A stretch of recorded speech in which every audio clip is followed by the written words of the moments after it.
अगर आप भी चाहते हैं कि आपन म्यूजिक के वीडियो सबसे पहले आप तक पहुंचे, तो लाल बटन को दबाकर चैनल को सब्सक्राइब जरूर कर ले और साथ में बेल आइकन को दबाना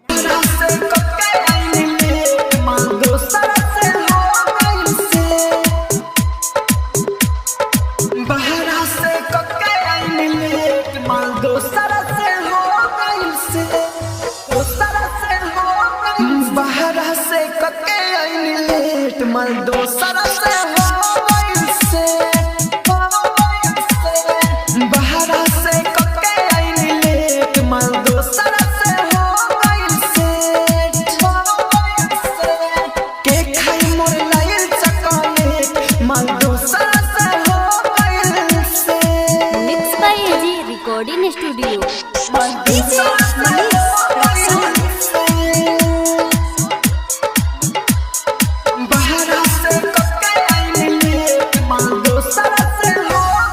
दूसरा से बात कर दे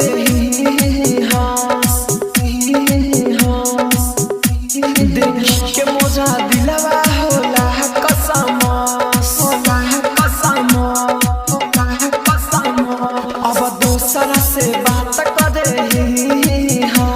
देख के मोजा दिलवा होला कसम गहमे में हुए पगले मल दूसरा से हो गइल से मोर लाइल चॉकलेट मल दूसरा से हो गइल से बहरा से कके आइनी लेट मल दूसरा से हो गइल से। Mix by AG recording studio.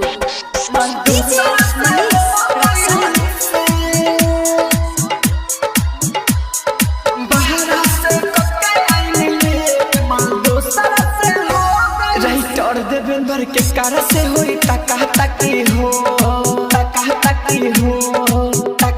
सोनी हो जवन राहुल रह गइल बाकी हो राइटर देवेंद्र के कार से होई टका टकी हो